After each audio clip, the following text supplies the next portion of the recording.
In this video, I will show you how to see unsent messages on Messenger. So make sure to watch the video to the end. You will not make any mistake.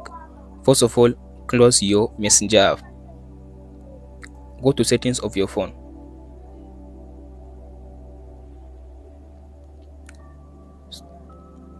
Go to app management. Go to app list.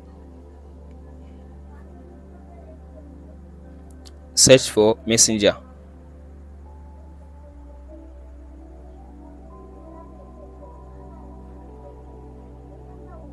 Tap on these notifications. Under these notifications, make sure you turn on this option, allow notifications, and make sure to turn on this show badge notification, and make sure to turn on this banner notification. So whenever someone sends a notification for you, you get the notification. Even when he just delete the message, you can still see the notifications of the message in your phone.